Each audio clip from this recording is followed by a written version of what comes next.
Fala galera, tudo bom com vocês? Boa noite. Estamos aqui hoje começando um novo aulão do projeto Acelere no Enem, essa grande iniciativa que vocês já conhecem e é por isso que vocês estão aqui, que leva educação, oportunidade e, sobretudo, preparação para você que quer conquistar tão sonhada aprovação no vestibular. Afinal, o Enem está chegando, faltam 2 meses. Se você vai fazer as provas no dia 21 e 28 de novembro, faltam 2 meses. Se você está no grupo que vai fazer entre os dias 9 e 16 de janeiro, ainda tem um tempinho. Mas olha, é tempo de se preparar sempre, é tempo de estudar. E eu tô aqui hoje recebendo esse grande professor de História, Pedro Simas, estreando esse ano aqui com a gente no Acelere no Enem, mas já é nosso parceiro de longas datas, de aulão presencial para uma multidão. Enfim, professor, muito obrigado pela sua atenção, pela sua disponibilidade, pelo seu carinho. Quando a gente lhe chamou, eu disse, tô dentro. Tô dentro.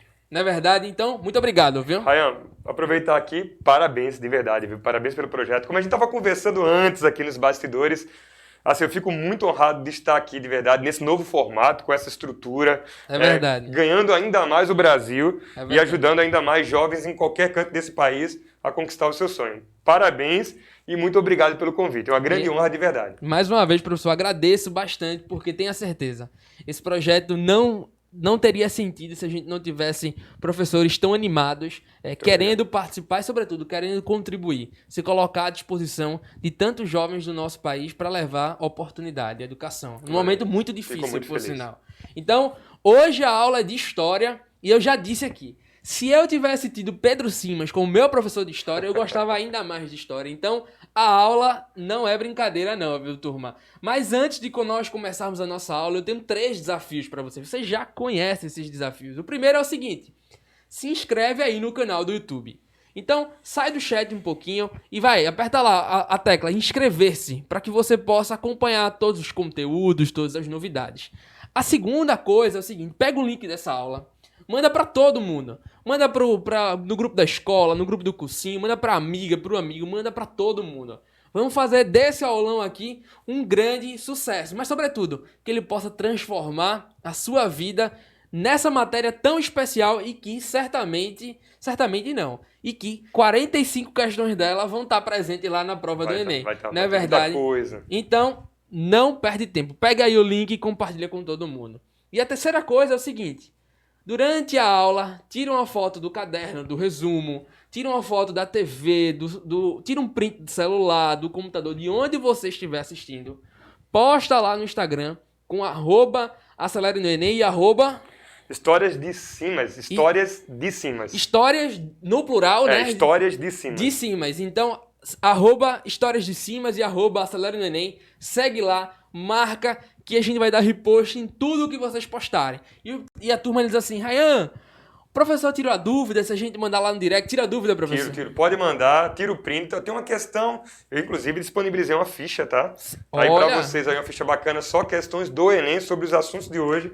Qualquer dúvida, tira a foto da questão e manda que a gente responde. Maravilha, então o professor já disse aqui, pode mandar lá no direct que tá liberado. Fechou. Então não quero me alongar muito, porque o protagonista hoje aqui é o professor e são vocês nesse nosso grande aulão. Mas antes de passar a palavra para o professor Pedro Simas, eu quero fazer um agradecimento aos nossos patrocinadores, que sem dúvida nenhuma, eles fazem com que esse projeto possa acontecer. Então eu quero agradecer à Faculdade Nova Roma, à Uninasal, ao Sebrae Pernambuco, à Copergás, à GDS Tech, à MS2 Agência, ao Esportes da Sorte e à FIRC por apoiarem, por investirem no sonho do jovem brasileiro e pernambucano de alcançar o ensino superior. Vamos embora? Partiu o aulão? Por isso, prepara aí o papel, o caderno, a caneta, porque agora a gente vai para a aula de Pedro Simas. Valeu, turma!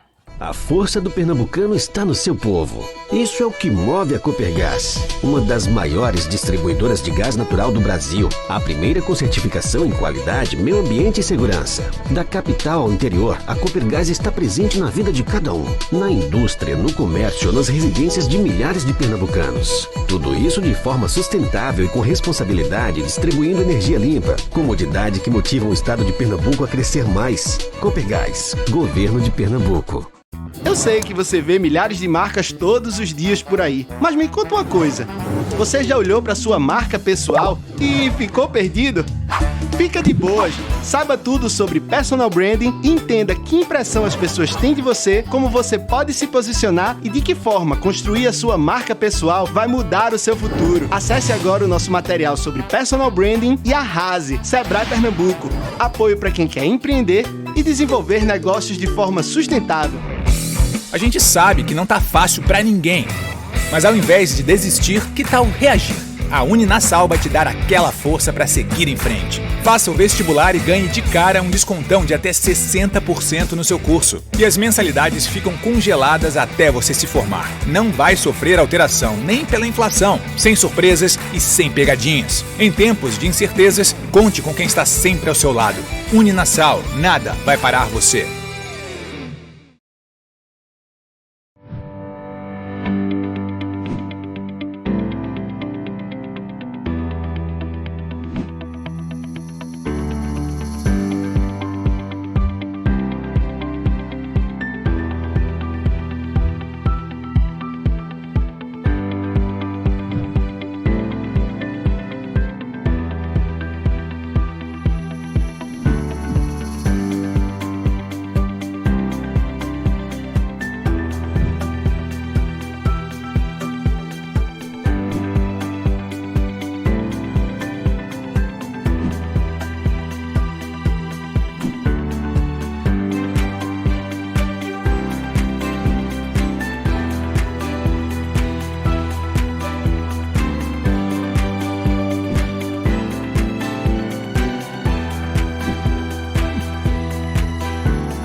Você não está sozinho.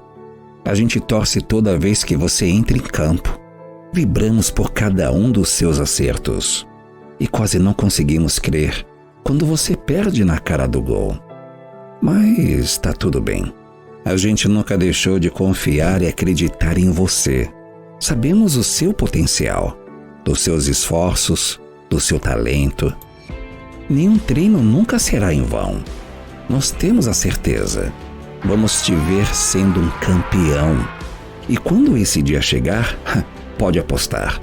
Nós iremos à loucura, junto com você. Como você merece. Esportes da Sorte. Apostando na educação. Acreditando em você. Você conhece a Fiker? Quer conhecer a melhor faculdade privada de Recife? Oferecemos 14 cursos de graduação com infraestrutura de ponta, professores, mestres e doutores e experiências inovadoras de aprendizagem. E o melhor de tudo, com mensalidades que cabem no seu bolso. Garanta 100% de desconto na Fiker com a sua nota do Enem. Quanto mais alta a sua nota do exame, maior será a sua bolsa. Aproveite nossos programas de acessibilidade financeira. É agora! Viva a experiência Fiker! Platão disse: tente mover o mundo e o primeiro passo será mover a si mesmo. Interrompemos a programação para avisar. Você não está vendo esse vídeo à toa. Não é uma videoaula. Talvez Platão tenha razão. Você precisa se mover. Olhe ao seu redor. Tudo está em movimento, o tempo todo. Nós escolhemos inspirar, comunicar, mover sonhos, conquistar espaços, ampliar ideias. Nosso movimento é a transformação. E se construir fosse muito além do que você imagina? A nova educação é digital. Os nossos hábitos e necessidades também.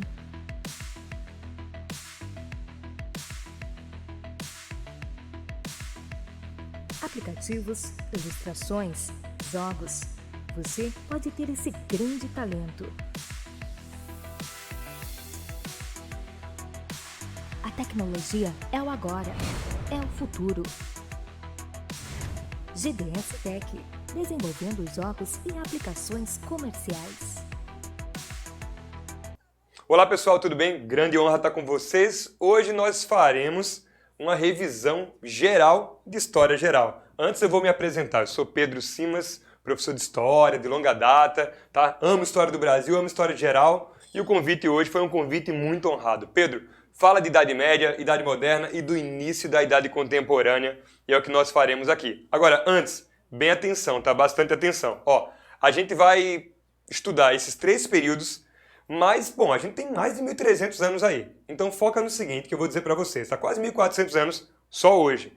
Eu dividi essa aula em 10 tópicos principais, os 10 temas mais recorrentes desses períodos históricos. Então toma nota de tudo, que é muito valioso. E mais um dado, a prova de História Geral, ela tem, em geral, tá? Bem redundante, mas em geral, mais de 50% das questões ali relacionadas à história no dia de Ciências Humanas. Então preste atenção, metade, pelo menos, da prova História Geral. Vamos embora. Primeiro ponto que a gente vai trabalhar hoje, né? Aqui, é a Idade Média. A Idade Média foi um período que durou 1000 anos, do século V ao século XV. Coloca 5 aqui, ó. Século V, tá X10, mas é 5. Século V ao século XV. 1000 anos, e esse período ele é dividido em 2 subfases. Deixa eu colocar logo aqui para vocês, ó. Idade Média.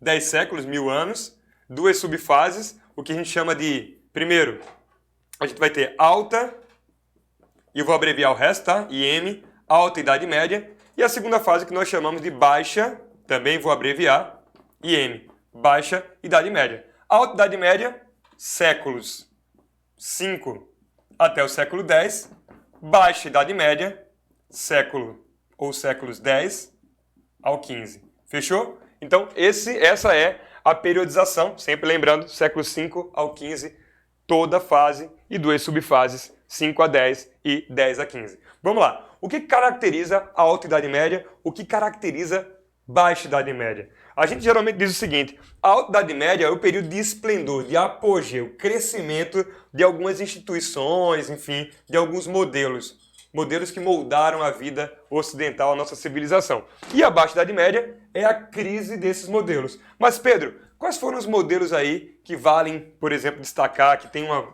grande recorrência? Primeiro modelo, a Igreja Católica, tá? É o primeiro tema que a gente precisa lembrar. Se vocês lembrarem muito bem, a Igreja Católica ela foi a oficialização, a institucionalização do cristianismo, né? A primeira igreja oficialmente cristã. Mas ela tem, obviamente, uma história que vai para além da sua oficialização. Um pouco antes, né? Primeiro ponto, vamos lembrar o seguinte. O cristianismo, quando a gente pensa em igreja, a gente tem que pensar primeiro em cristianismo. O cristianismo ele surgiu justamente na Roma Antiga, né? Num período ali final, já no período imperial da Roma Antiga. E aí vamos lembrar o seguinte. A gente tinha naquela época, deixa eu botar aqui um tópico, tá? A história da igreja. E lembra de um detalhe, ó. Antes de qualquer coisa, nós tivemos o que nós chamamos de cristianismo primitivo. Cristianismo primitivo. Antes de surgir a Igreja Católica, tá? E aí vamos lembrar o seguinte. Jesus Cristo, né? Jesus, ele nasceu em território romano, né? Na Galileia, ali viveu na Galileia, boa parte da sua vida, enfim. E ele foi morto pelo Império Romano. Não esquece disso aí. É bom lembrar que os cristãos foram perseguidos, assim como os judeus, assim como pessoas de outras denominações religiosas, porque eles eram vistos enquanto subversivos. Por exemplo, o cristianismo não aceitava a teocracia do imperador, né? O poder divino do imperador romano. Eles diziam que há um Deus, mas esse Deus está no reino do céu, não aqui na terra. Então, por negarem, isso é um dos fatores, tá? Mas muito importante, por negarem a divindade do imperador de Roma, foram vistos como inimigos subversivos e foram perseguidos. E aí, depois da morte, né, da crucificação de Jesus, os seguidores, os apóstolos, eles começaram a difundir as palavras de Jesus a fim de que se começasse a criar a corrente cristianismo. E aí, bom lembrar o seguinte, nós tivemos 2 personagens muito importantes desta difusão, para essa difusão do cristianismo. Nós tivemos, por exemplo, o apóstolo Pedro e nós tivemos o apóstolo Paulo. Esquece desses 2 não. Pedro, por exemplo, se vocês lembrarem, foi um pescador, foi convertido por Jesus, né? E Pedro ele começa a divulgar aquela obra de Jesus, mas lembra que no momento do seu batismo ele recebeu uma incumbência, né? Ele seria justamente Petros, pedra. Sobre esta pedra ele edificou a igreja cristã. Então ele foi o primeiro incumbido a construir uma igreja. Então, primeira característica aqui, Pedro, fundador da igreja, beleza? primeira igreja ali cristã primitiva. E é bom lembrar que é o seguinte, por isso, a Igreja Católica hoje considera que o Papa, por exemplo, né, ele é um herdeiro de Pedro. Ou seja, Pedro teria sido o primeiro dos papas, aquele que fundou a primeira igreja. Fechou? Agora vamos lá, próximo passo. Paulo de Tarso, também convertido, recém-convertido, ele foi o cara que trouxe para o cristianismo o discurso universal. Ou seja, ele disse que o cristianismo poderia salvar qualquer um, independente, por exemplo, de riqueza. Então ele começa a dar uma escala para o cristianismo, né? Ele começa a viajar bastante, começa a difundir a história de Jesus e, consequentemente, coloque aí, com esse discurso de que o cristianismo é uma religião ou uma corrente, uma crença que pode salvar qualquer um, independente dos impostos de Roma, o cristianismo começa a se popularizar, começa a trazer muitos pobres, por exemplo, o que faz com que os romanos fiquem ainda mais desconfiados. As perseguições crescem bastante ao longo do Império Romano. Alguns imperadores, por exemplo, como Nero, né? Tibério, Nero, eles foram implacáveis com cristãos. E em seguida, é bom lembrar que na reta final do Império Romano, durante a decadência, lá entre os séculos 3 e o século 5, a Igreja Católica, o cristianismo começa a ganhar um pouco de espaço. É bom lembrar que durante a decadência de Roma, nós tivemos dois imperadores hiper importantes. Constantino, vou botar aqui Constantino mais Teodósio. Constantino mais Teodósio. O que é que esses dois fizeram? Né? Durante a queda de Roma, durante a crise de Roma, Roma precisava combater as invasões dos povos bárbaros, lembra disso aí? E precisava, sobretudo, de apoio popular, de apoio das massas, do exército, dos soldados ali mais pobres, já conquistados pelo cristianismo.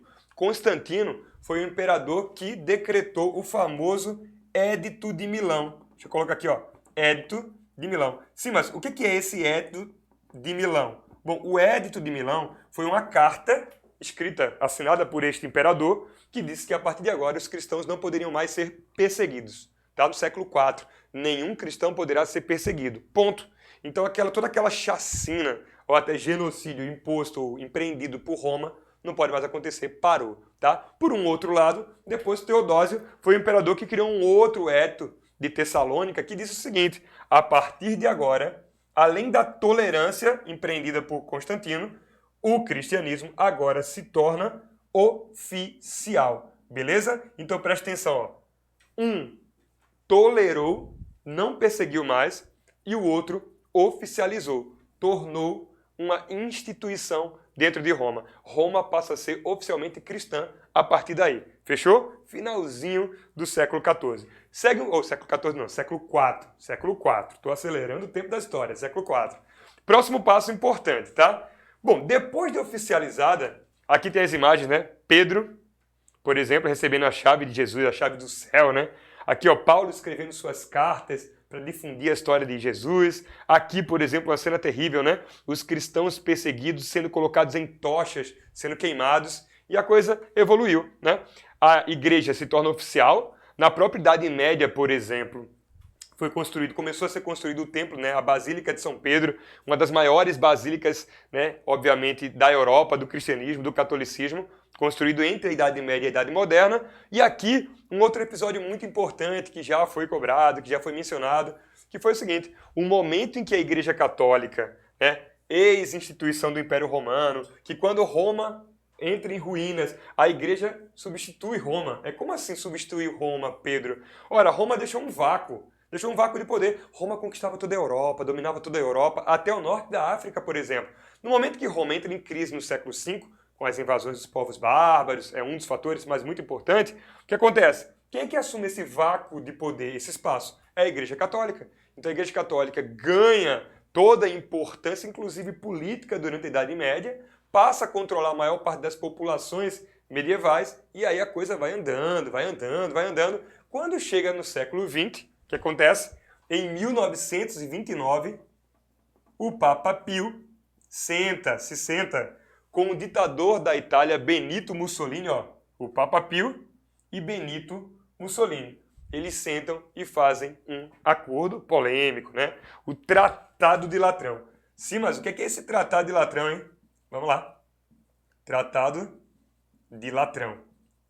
O Tratado de Latrão é o tratado que, naquela época, oficializou, né, novamente o cristianismo na Itália. A Itália passou a ser um estado católico, não só cristão, mas católico, oficialmente, tá? A população, em maioria, já era, mas o estado oficialmente adota a Igreja Católica. E um outro dado importante, a Itália reconhece um território da Igreja Católica dentro do território italiano e reconhece enquanto um Estado nacional, enquanto um país. Então, a partir de 1929, foi criado o Estado do Vaticano, tá? Acho que o menor Estado do mundo, né? E o país representado pela Igreja Católica. A Igreja Católica é poderosa demais, ela tem um Estado nacional. E é bom lembrar que o Papa, né, o chefe da Igreja Católica, ele também é um chefe de Estado. Importante lembrar disso aí. Há quem diga que o Vaticano é uma teocracia hoje, é a teocracia contemporânea. Lembra? Theos mais kratia, né? Deus e poder, um governo com traços religiosos. Então, você tem um chefe de Estado que é escolhido por critérios religiosos. Então, presta atenção nessa evolução da Igreja Católica. Idade Média, esses dois períodos, a Igreja começa, né, ela nasce ali do cristianismo primitivo, com Constantino e Teodósio, elas crescem dentro de Roma, com Teodósio se torna oficial, e já no século XX ela ganha um Estado reconhecido, né, através do Tratado de Latrão. Fechou? Vamos para o próximo passo agora. Tomou nota? Se prepara, esses aspectos são muito importantes. Nos últimos 2 anos, a prova do Enem tem trazido questões novamente sobre história da igreja, história da reforma protestante, história, por exemplo, da evangelização no Brasil, as missões jesuíticas. Então, esses assuntos relacionados à história das religiões têm voltado à cena, tá? Presta bem atenção. Bom, antes de passar para o próximo tópico, eu quero lembrar para vocês, adiciona lá histórias de cimas, como eu disse lá no início, que você vai conferir sempre conteúdos, principalmente nos stories, né? Nos stories, né? Você vai acompanhar conteúdos de história e também de empreendedorismo, história, tudo misturado, tecnologia, história, vale a pena. Vamos lá, próximo passo, segundo tema que a gente precisa revisar, o feudalismo, tá?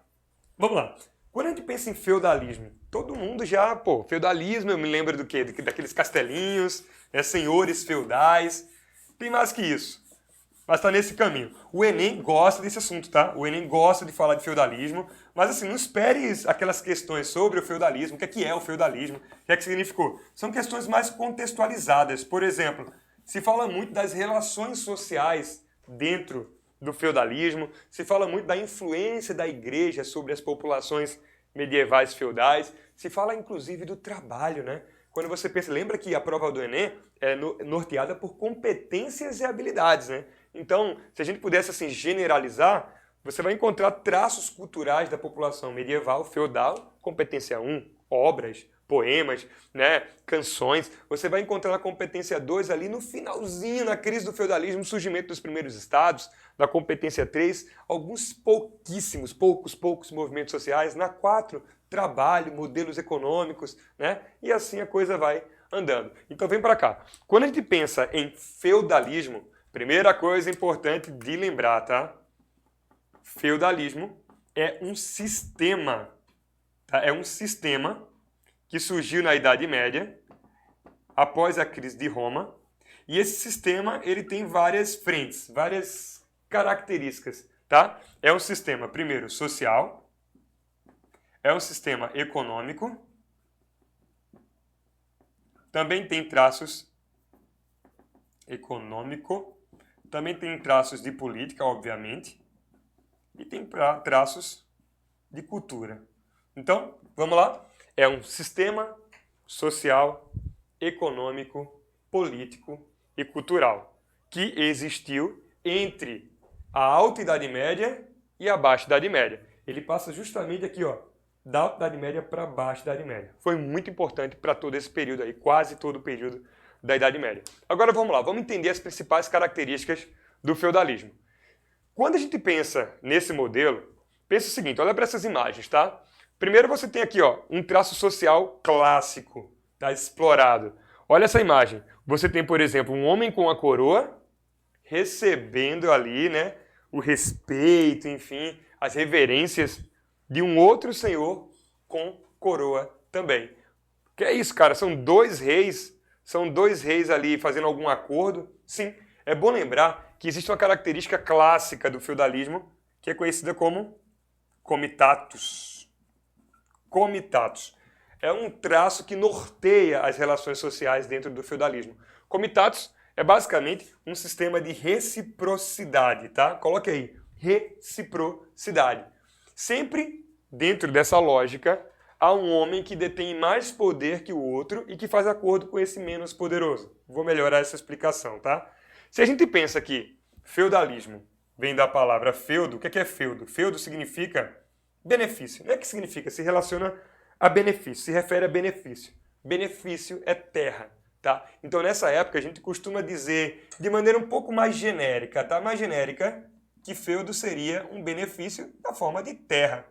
Alguém é poderoso e tem terra, e alguém concede essa terra para outras pessoas. Então, quando você olha esse acordo aqui, né, certamente este homem tem mais terras, está concedendo parte de suas terras para que esse possa explorar.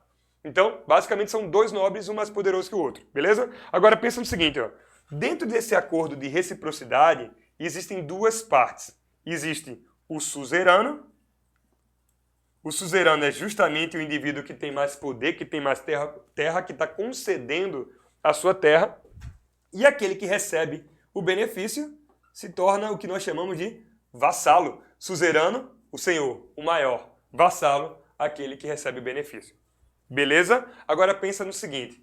Tá, eu já estou entendendo que o sistema feudal ele tem traços sociais, a gente está estudando agora, políticos, a gente está estudando agora essas relações, né, de poder, né? Econômico e cultural. Beleza. E a gente sabe que a palavra feudo se remete a um benefício que é dado a alguém, só que em geral esse benefício na forma de terra. Então quem tem terra tem poder. E aí essa terra era concedida por um suzerano a um vassalo, alguém que dependia dessa terra. Beleza? E esse acordo nós chamamos de comitatus, um acordo de reciprocidade, de lealdade. Fechou? Você já entendeu. Agora, vamos para um próximo passo. Tá? O que é que este vassalo precisava entregar ao seu suzerano como retribuição pela terra? Caramba, eu recebo terra do cara para poder viver, para poder produzir, e o que é que eu entrego ao meu senhor, ao meu suzerano? Em geral, o vassalo pagava uma série de impostos para o seu suzerano. E aí a gente vai dizer que o sistema feudal inaugurou, né, enfim, essa relação. Eu te dou um benefício, você me paga imposto, eu te dou um benefício, você me paga imposto. E aí, ó, existe um historiador chamado Jacques Le Goff, um dos principais estudiosos de Idade Média, que chegou a dizer que um servo ou um vassalo, aquele que recebe benefício, estou sendo bem repetitivo, né, nisso aí, para ficar bem na cabeça. Esse servo ou vassalo, ele chegava a trabalhar 90% para pagar imposto. 90% do seu trabalho era apenas para pagar imposto. Olha que interessante, a gente está quase chegando a isso no Brasil, né? Já tem pesquisas que mostram que a gente chega a trabalhar mais de 40%, 50%. Claro que está bem distante de 90%, mas mais de 40% do que a gente produz no ano vai para a carga tributária, né? Então, percebe aqui, tá essa relação, vassalo-suzerano, você já entendeu, o cara paga imposto pra caramba e tinha imposto sobre tudo que você imaginasse. Tinha imposto sobre os instrumentos de agricultura que ele utilizava, tinha imposto que ele pagava em trabalho, ele tinha que trabalhar 3 a 4 dias por semana na terra do Senhor para depois trabalhar 2, 3 dias na própria terra. Tinha até imposto para casar, para ter ideia. Se o cara casasse com uma senhorita de um outro feudo, ele pagava imposto também. Tudo era taxado nessa época. Beleza? Agora, é bom lembrar que se eu pago tanto imposto, eu não enriqueço. Então, era uma maneira também de manter um status quo. Os ricos sempre no poder, no controle, e aqueles menos ricos ou até pobres, sempre dependendo dos seus senhores, sem poder acumular. Bom, próximo passo importante, olha essa estrutura aqui, né? A gente costuma dizer que o feudo, ele tinha várias partes, tá? É importante que vocês saibam disso também. Como é que era dividido um feudo? Essa unidade produtiva, por exemplo. Bom, olha aqui, ó. Fazer um gráfico de pizza para ficar bem simples, tá? Você tinha o que nós chamamos de mansos. Mansos. Mansos são pedaços de terra, tá? Então você tinha basicamente 3 pedaços, 3 lotes. O primeiro lote era o manso senhorial, tá? Era a terra do Senhor. Deixa eu colocar uma coroa aqui para você saber. O manso senhorial. Esse outro aqui era o manso comunal, onde geralmente, por exemplo, tinha a igreja católica. A igreja estava presente aí, tá? As pessoas, final de semana, vinham para cá, para a igreja e tudo mais. E você tinha o manso servil. Vou colocar aqui um homem, aqui um trabalhador, enfim. O manso servil, que era onde, obviamente, os servos produziam, né, plantavam, entregavam parte para o seu senhor e ficavam com a partezinha de subsistência. Então, manso senhorial, manso comunal e manso servil. Vamos lá, próximo passo. Como é que era estruturada a sociedade feudal? Bom lembrar que essa sociedade, ela perdurou até ali a Revolução Francesa. Em alguns países foi até o século XIX, como na Rússia, por exemplo. Olha só, a sociedade feudal ela era dividida em 3 grupos. Primeiro, o oratório. Oratório você já se ligou, é aquele que ora, né?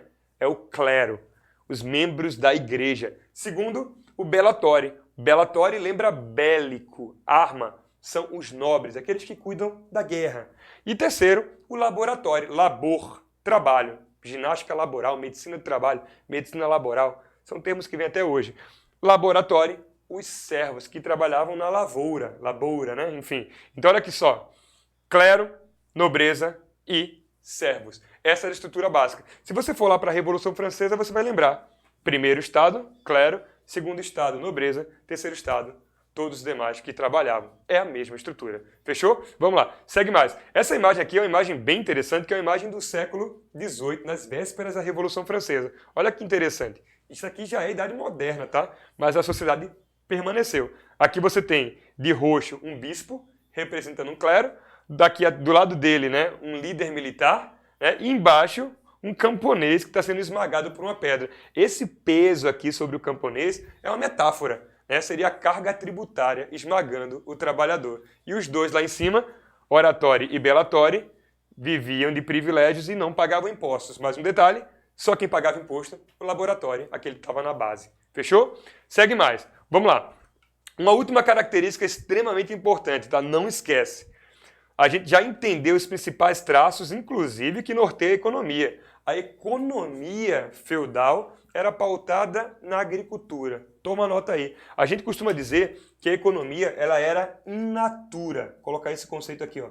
O que é in natura? É uma economia voltada para a produção de artigos agrícolas, para a criação de animais, o agropastoreio, e também as trocas que aconteciam dentro de um feudo eram geralmente trocas de produtos agrícolas, né? Tipo, você corta meu cabelo aqui que eu te dou 1 quilo de trigo. Era mais ou menos assim. Eram trocas, escambos, câmbios. E aí, consequentemente, a gente vai dizer que essa economia também, além de ser in natura, ela era uma economia fechada. Sim, mas por que fechada? Porque nela não predominava o quê? A exportação. Era uma economia quase de autossubsistência. Claro que toda regra tem exceção, principalmente na história. Tá? Você vai dizer, há alguns exemplos de comércio? Sim. Em regiões, né, por exemplo, como Flandres, como Champagne, enfim, França, Bélgica, enfim, mas predominava na maior parte dos feudos uma economia fechada de subsistência, tá?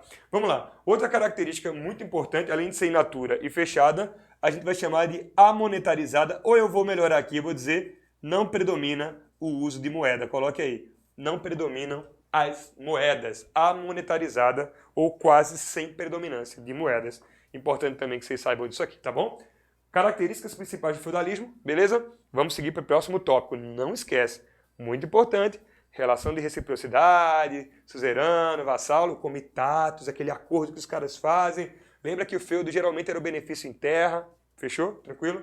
Vamos seguir o baile agora. E a economia, principalmente voltada para o agropastoreio. Bom, o próximo tema que a gente vai revisar agora é o renascimento urbano comercial. Deixa eu respirar 5 segundos para beber uma água aqui enquanto você toma aquela última nota. Fechou? Vamos embora. Renascimento. Eu prometi que eu ia parar 5 segundos, né? Vou parar.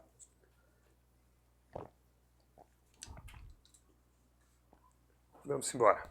Vamos lá, próximo passo. Deixa eu apagar aqui. Enquanto você toma suas últimas anotações.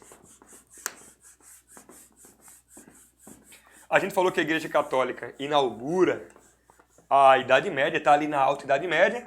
Falou que o feudalismo é um período, né, um sistema, aliás, que passa da alta para baixa, faz a transição. E sim, mas qual é o principal acontecimento aí da... Eu vou até aqui, eu estava fazendo spoiler aqui. Qual é o principal acontecimento da Baixa Idade Média? Deixa Deixa eu apagar aqui com calma. Pronto. Principal acontecimento da Baixa Idade Média, já esse período aqui de declínio. Deixa eu pegar um piloto aqui que eu derrubei. Vamos embora. O principal acontecimento é o que nós chamamos de Renascimento, tá? Renascimento. Aí você deve estar pensando, caramba, Pedro Simas está falando já de Leonardo da Vinci. Não. Antes de chegar aquele Renascimento, né, cultural, nós tivemos dois, tá? Outros antes. O Renascimento urbano e o Renascimento comercial. Saca só. A gente falou que o feudo, lembra, a gente viu na imagem, uma região cercada, tinha castelos, tinha muralhas, as muralhas serviam para evitar as invasões dos povos bárbaros, né, os bárbaros que atacavam as plantações, enfim, aí botava muro para proteger, um monte de gente vivendo e plantando ali, pagando imposto pra caramba. Mas, vamos pensar, o que aconteceu depois? A galera que vivia no campo, como é que o comércio surgiu, aconteceu? Como é que a Inglaterra lá na frente se industrializou, né? Há, obviamente, uma transição entre o feudo e a indústria. E que transição é essa? Essa aqui, ó, o Renascimento Urbano Comercial. No finalzinho da Idade Média, deixa eu colocar aqui, ó, na Baixa Idade Média, já aproveitando aqui, vamos lembrar, entre os séculos XII e o século XIV, o feudalismo começa a entrar em crise. Crise feudal. Essa crise feudal foi provocada por uma série de fatores. A gente poderia dizer, por exemplo, ó, vamos botar aqui. Nesse período, houve um boom populacional. A população na Europa começa a crescer pra caramba. Sim, mas por que a população começa a crescer? Há historiadores, como o próprio Jacques Le Goff, que diz o seguinte, bom, a partir do século XI para o século XII as guerras acabaram, diminuíram. Né? Os povos bárbaros pararam de atacar a Europa, com menos guerra, menos gente morrendo, mais gente plantando e mais gente, obviamente, com saúde e tendo filhos. Então a população começa a crescer bastante. Aí tem um outro fator também, tá?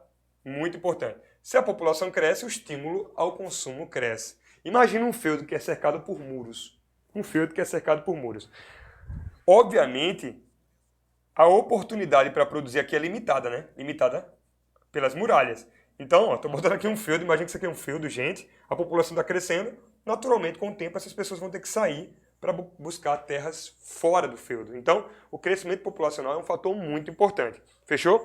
Outro fator importante, que já é o reverso disso aqui, por exemplo, foi, a partir do século XIV, um fator chamado de peste negra. Você claramente já deve ter ouvido falar disso aqui, né?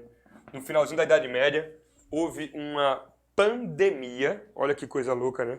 Uma pandemia que acabou assolando ali a maior parte do continente e matando mais de 60%. Perdão, exagerei, tá? Mais de um terço do continente. 30%, não 60%. 30% do continente já chegou a padecer por essa pandemia. E aí, se você parar para pensar, tá, as pessoas primeiro começaram a sair dos feudos porque a população cresceu. Depois a população começou a diminuir. As pessoas voltaram para os feudos? Não, aí que está uma outra lógica. À medida que no século XIV rolou a tal da peste negra, as pessoas começaram a fugir do campo, né? Porque no campo existia essa concentração de gente, né? Essa concentração demográfica. Então as pessoas começaram a abandonar o campo com medo dessas epidemias e começaram a ir para as cidades. E aí começam a surgir as feiras. É importante você estar ligado num detalhe, tá? Essa crise feudal, ou seja, primeiro gente saindo, né, para buscar oportunidade fora, porque a população cresceu. Depois gente saindo com medo das epidemias do campo. Tudo isso aqui oportunizou o surgimento do que nós chamamos de feiras ou falburgos. Falburgos. Caramba, sim, mas o que é isso aqui? Falburgos, vê só. Basicamente era uma feira que acontecia do lado de fora dos feudos.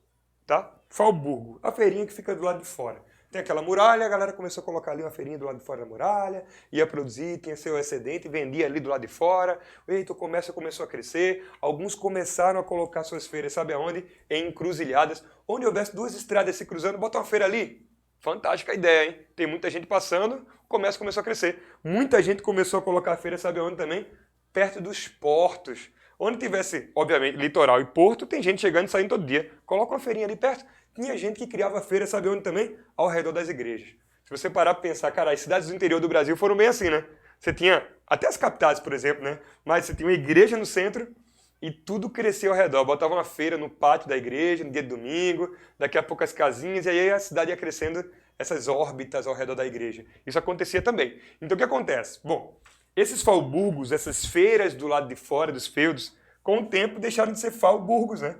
Diminuíram isso aqui o fal e ficou só burgo, cidade comercial. E aí, desse burgo, começa a surgir uma nova classe. Se antes, dentro do feudalismo, só tinha aqueles 3 grupos, os estamentos, lembra? Oratório, aqueles que oram. Belatório, aqueles que lutam a guerra, os nobres. E laboratório, aqueles que trabalham. Agora surge um outro grupo, que é aquele grupo que empreende, né? Que vive do comércio. E aí, ó, surge a burguesia. Fechou? A burguesia é o grupo social emergente da crise do feudalismo. Mas tome nota com gosto nisso aí. Tome nota, vá. É o grupo social emergente da crise do feudalismo. Surgiu sobre os escombros do feudalismo. Então, tá morrendo essa vida só rural, de autossuficiência, tá surgindo feira e tá surgindo uma classe social. E essa classe social, ela quer o quê? Ela quer lucrar. Ela quer lucrar. Ela quer um imaginário que apoie o trabalho e o lucro. Não é à toa, só fazendo um spoiler também, que daqui a pouco você vai perceber, no início da Idade Moderna surge o quê? A Reforma Protestante. Surgem as igrejas protestantes. E aí, principalmente a igreja calvinista, ganha o apoio da burguesia. Por quê? Porque diz que o trabalho dignifica o homem e que o lucro não é pecado. Então a burguesia começa a escolher também, né, uma crença que apoia o trabalho e o lucro, e a burguesia também começa a estimular uma corrente artística que vai romper com a igreja católica, o renascimento cultural. Então, pensa bem, a burguesia será essa classe, tá, importantíssima, né, protagonista para a crise do feudalismo e, sobretudo, é a classe que também vai liderar os processos no próximo período histórico agora, que a gente também vai revisar. Olha o próximo agora aqui. Antes. Perdão. Olha essa imagem aqui, ó. Olha essa imagem aqui. Você tem aqui, basicamente, as feirinhas surgindo. Tá vendo aqui uma pracinha? Tá vendo a igreja aqui, como eu falei, ó? A igreja, aí tinha um pátio. Aí a galera começava a comercializar. Daqui a pouco a coisa vai crescendo, vai saindo dos feudos e cria cidades gigantescas. E aqui, por exemplo, já alguns retratos feitos no finalzinho da Idade Média e início da Idade Moderna, já do Renascimento Cultural, né, retratos de famílias burguesas, famílias que já não têm mais o campo como fundo. Né? É uma paisagem agora urbana, não é isso? Vamos embora. Próximo passo, Idade Moderna. A gente fez uma revisãozinha agora da Idade Média, os 3 principais fatores: cristianismo, feudalismo, renascimento urbano comercial. Terminou essa aula, pega a fichinha que eu fiz para vocês, ó, são 30 questões sobre essa revisão aqui, e você vai encontrar logo de cara as primeiras sobre esses temas, todas do Enem e questões recentes, tá bom? Vamos embora. Próximo passo. A gente falou de Idade Média, período que foi do século V ao XV, né? 1000 anos. Agora vamos falar de Idade Moderna. A Idade Moderna foi um período mais curto, tá? Mas nem por isso foi menos intenso. Foi um período muito intenso. A Idade Moderna durou 3 séculos, alguns dizem que 3 séculos e meio, vai. Tem uns acréscimos aí do segundo tempo. Século XVI até o século XVIII. E aí, como eu já disse para vocês, vai, quando você pensar, caramba, quem é o grande protagonista da Idade Moderna? A burguesia. A burguesia acabou de surgir, ela vai protagonizar uma série de mudanças no mundo ocidental. Vamos embora. Primeiro ponto que vocês precisam saber quando se pensa em Idade Moderna. Primeiro tópico importantíssimo. Um conceito chamado de Antigo Regime. Sim, mas vamos lá, vamos avançar. O que é o Antigo Regime? Deixa eu apagar aqui e já mudar, né? Não vou escrever aqui em cima não, que você pode achar que ainda é Idade Média, né? Vamos embora.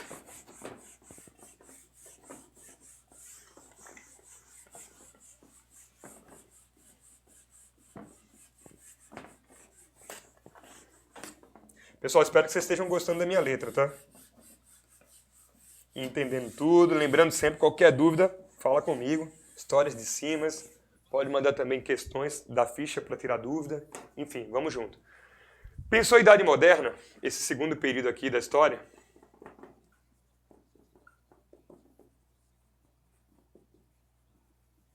Pensou em Antigo Regime. Primeira coisa que eu vou dizer para você que está aí, para vocês que estão aí. Olha, não vai confundir Antigo Regime com Antiguidade, tá? Primeira dica, não confunde antigo regime com antiguidade. A antiguidade é um conceito que vem antes da Idade Média. A gente não está revisando hoje esse conceito, mas lembra, antiguidade, você pensa, existem dois tipos de antiguidade, oriental e antiguidade clássica. Oriental, aqueles povos ali do Oriente Médio, norte da África, Egito, lembra? Fenícios, né? Vamos pensar mais neles? Vai, hebreus, vocês lembram mais? Persas, isso mesmo, estou ouvindo. E Mesopotâmia. Esquece desses povos não, né? Embora pouco recorrentes no Enem.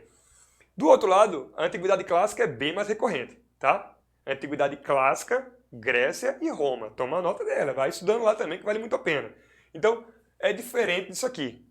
Eu já disse que a antiguidade clássica, antes de Roma, antiguidade oriental, antes da Idade Média, tudo antes da Idade Média. Aqui agora, antigo regime é Idade Moderna. E esse período antigo regime, ele possui 3 características principais. São 3, é uma tríade, tá? Lembra, Idade Moderna tem uma tríade. Esse período ele é caracterizado por, vamos lá. Primeiro, quando você pensar em sociedade, coloca aí no coração e toma nota, rodapé, é o que nós chamamos de sociedade estamental. Esquece disso não, cabeção.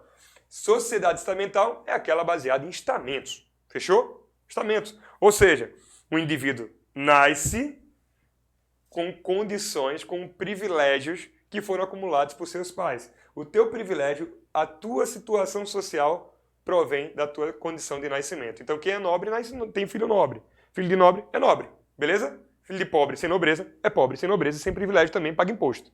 Então, basicamente essa é a ideia.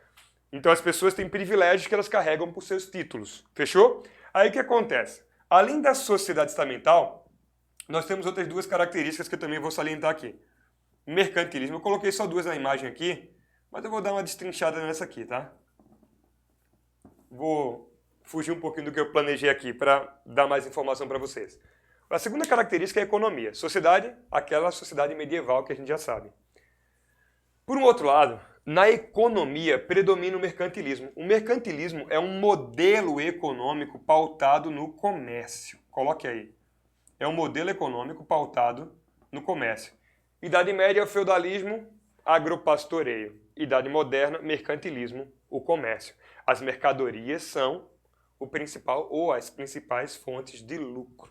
Beleza? Lucro vem de mercadoria. E as mercadorias eram caríssimas. Aí tem um detalhe importante, uma característica aqui. O mercantilismo possui a BCF, Balança Comercial Favorável. O que é que isso significa? Exportar mais que importar.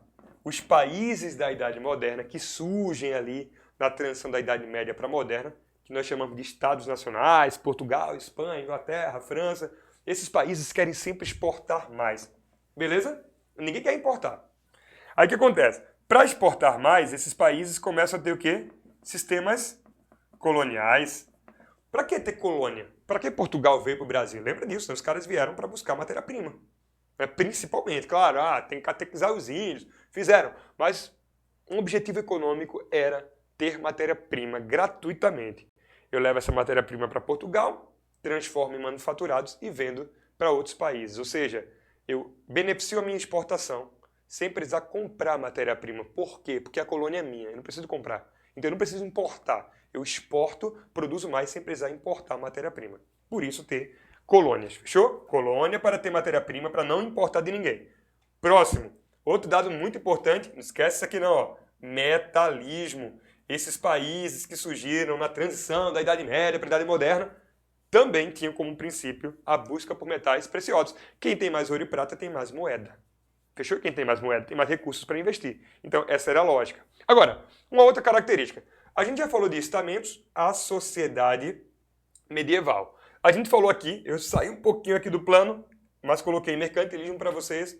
Comércio, exportar mais que importar, sistema colonial e metalismo, principais características. Agora vamos lá para o próximo passo. Na política, qual é a característica política da Idade Moderna, desse antigo regime? É o absolutismo. Presta atenção. Absolutismo, tá? O que é o absolutismo? É um sistema centrado na figura do rei. Como eu falei, surgiram na transição da Idade Média para a Moderna países. justamente substituindo o feudalismo, aqueles senhores feudais, surgiram reis. E aí o que acontece? Esses reis, eles estavam acima de todos, eles eram soberanos, só não estavam acima de Deus, claramente. Né? E aí o que acontece? Para eles governarem, eles precisavam de um tripé, de uma base. Qual era essa base? Em primeiro lugar, a nobreza. Qual é a função da nobreza? A nobreza, ela cumpria as regras, as ordens destinadas pelo rei. Tá? A nobreza cumpria o papel de funcionalismo público, era a burocracia. Eram os juízes, né, os magistrados no geral, os que cuidavam das construções, das obras, do exército, trabalhavam para o rei. Os funcionários públicos ali, juntos e privilegiados porque não pagavam impostos. Vamos lá. O clero tem uma função muito importante no absolutismo. Tá? Defender a divindade do rei. O rei, ele governa porque ele é abençoado por quem? Por Deus. Deus deu a chave para que este homem governe. Por exemplo, vamos lembrar aqui, como eu até coloquei na imagem, esse rei aqui, ó, o rei Luís XIV, o rei Sol, o principal rei absolutista de toda a Europa. Esse cara era considerado uma divindade. O próprio, entre aspas, né? Representante de Deus, melhor dizendo. Ele era considerado tão importante que ele dizia: eu sou o sol da França, l'estat c'est moi, o Estado sou eu. Então, a igreja fazia um controle das mentalidades em prol do rei. Esse cara é abençoado, não desobedeça ao rei, porque desobedecer ao rei significa desobedecer a Deus, isso é um pecado sério. Próximo passo, a burguesia. Enquanto a nobreza, funcionários públicos, burocracia, a igreja, todo mundo, obedece o rei, tá bom? A burguesia tinha um papel muito importante, olha aqui, ó, que eu falei, ela surgiu no finalzinho da Idade Média, ela controla essa economia nova aqui. Quanto mais comércio, mais o rei arrecadava o quê? Impostos. Então era importante ter essa perninha aqui, né? Burgueses para comércio, burgueses para pagar impostos. E assim o rei sustenta o Estado. Fechou? E beneficia o clero, que o beneficia também, e beneficia a nobreza, que o beneficia.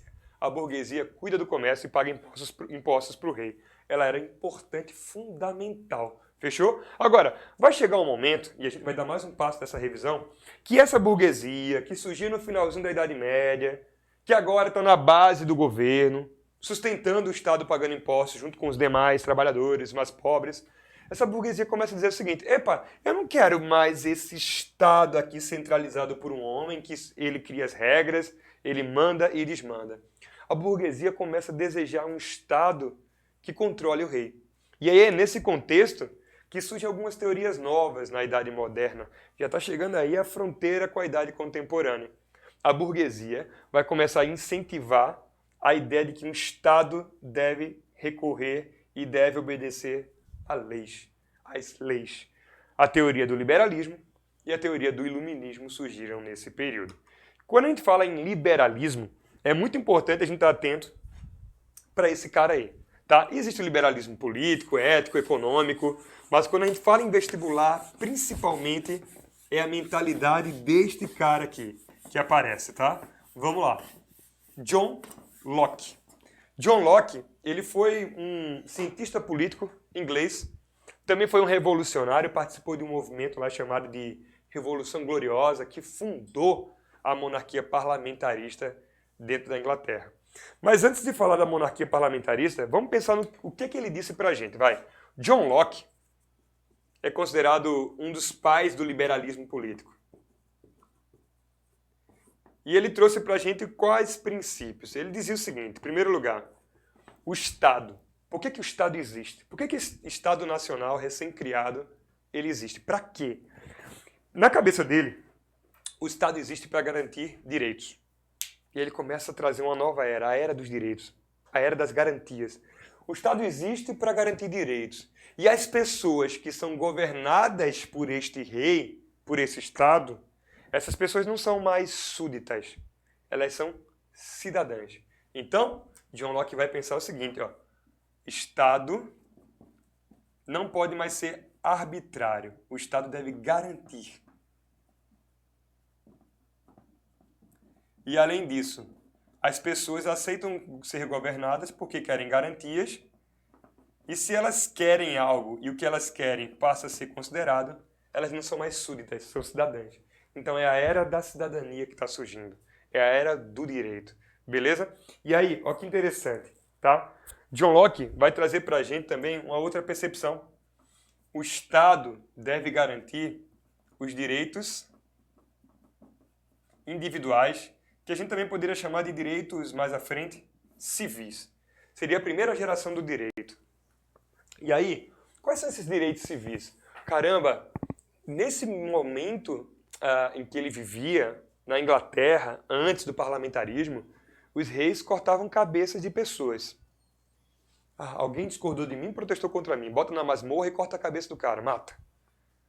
E aí ele começa a pensar o seguinte, caramba, o Estado ele existe e ele é aceito pelos cidadãos não para tirar a vida dos cidadãos, mas para garantir a vida. E aí vem um primeiro princípio.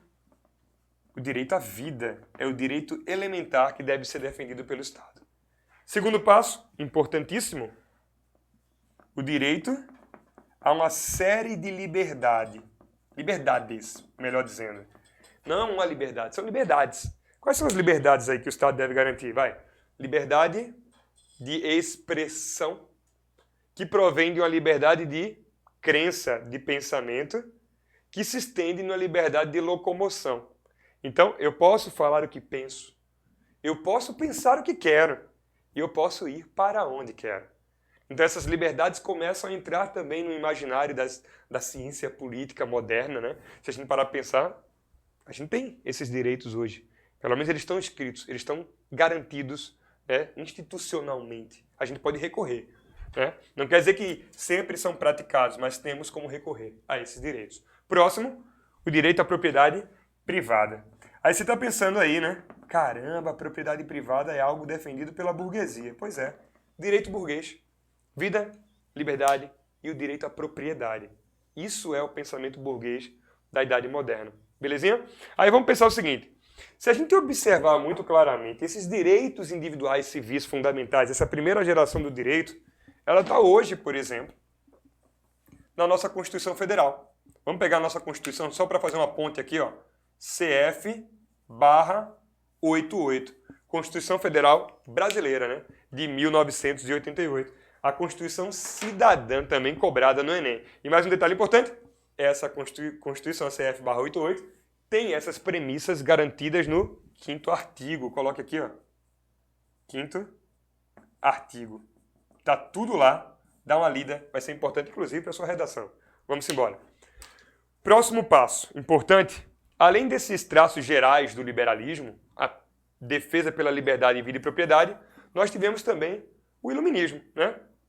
E o iluminismo ele trouxe, um complemento, uma expansão das ideias, só que agora na França. Tá? Enquanto o liberalismo tem o seu primeiro passo ali na Inglaterra, o iluminismo vai desabrochar na França. E aí vamos pegar como alguns exemplos muito importantes. Tá? Se a gente parar para pensar no iluminismo, eu vou elencar para vocês 3 pensadores e vou dizer assim, traços gerais desses pensadores. Tá? Em primeiro lugar, ó, vamos pegar um cara chamado de Voltaire. Voltaire foi um defensor árduo da liberdade de expressão. Dedicou várias obras a defender a liberdade de expressão. Fechou? Foi um cara, inclusive, que começou a questionar a formação dos reis. Para ele, os reis deveriam ser educados por iluministas. Se reis iluministas governam povos, esses reis são reis que obedecem ou respeitam os direitos civis. Serão bons reis. Reis devem ser educados, na visão dele.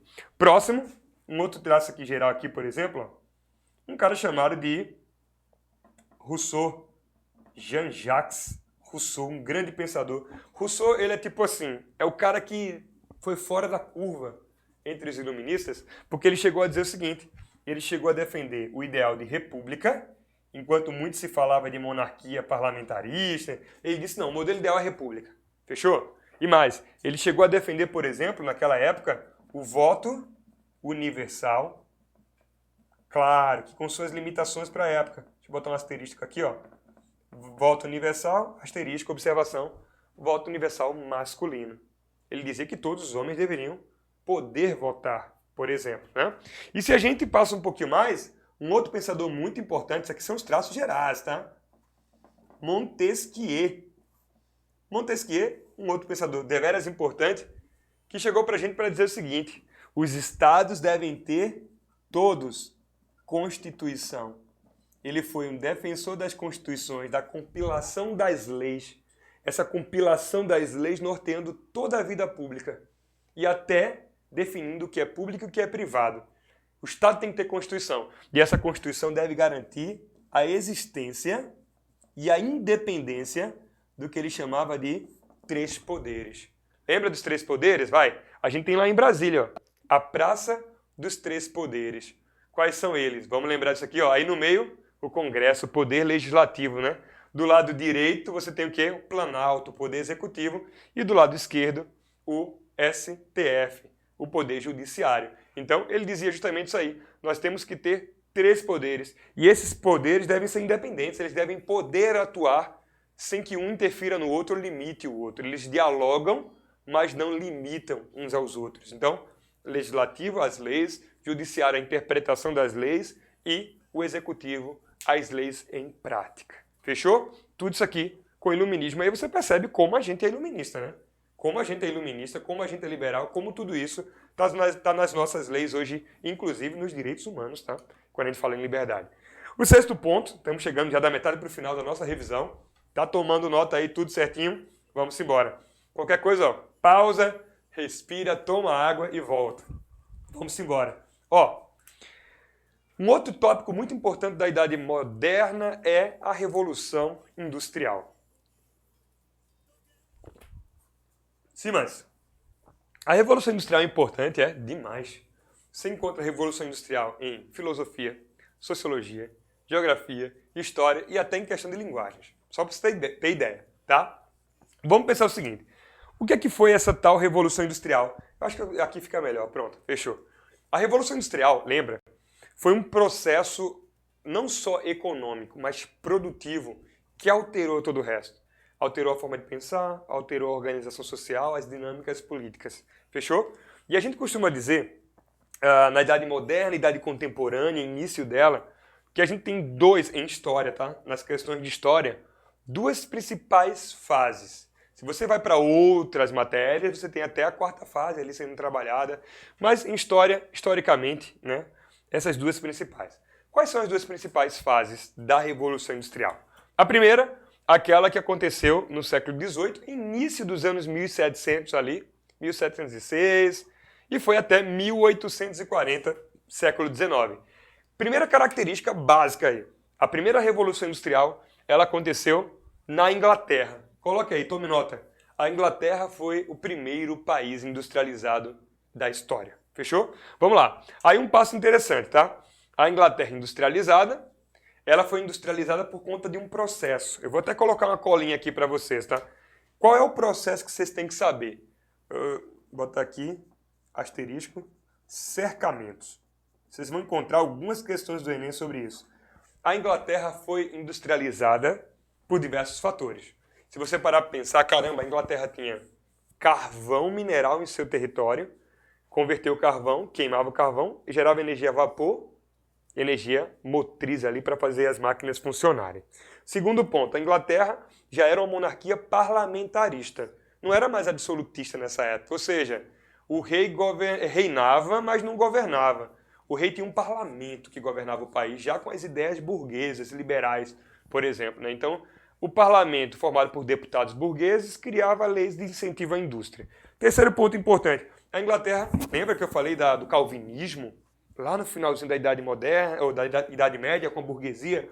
O calvinismo, puxa, uma doutrina religiosa, uma teologia que defendia o trabalho e o lucro. Está tudo ajudando a Inglaterra. A Inglaterra tinha também um gigante império, ou seja, tinha muitas colônias, tinha muita matéria-prima para extrair das colônias e converter também em produtos industriais, né? Enfim, produtos finais. E a Inglaterra ainda tinha a maior marinha do mundo, né? Eu trago matéria-prima, pego o produto e exporto os produtos. Eu pego matéria-prima, transformo em produto, exporto produto. Ou seja, toda a situação para se industrializar primeiro que os demais. E aí, também passou por esse processo chamado de cercamento, que o Enem adora falar dele. O que é o cercamento? Foi um processo que aconteceu ali no início da Idade Moderna e foi até a Idade Contemporânea. Um processo bem simples de entender. Vê só. Na Idade Média, o campo era habitado por famílias. Várias famílias viviam nas terras da Igreja Católica, antes da Inglaterra ser protestante, por exemplo. E aí o que vai começar a se fazer?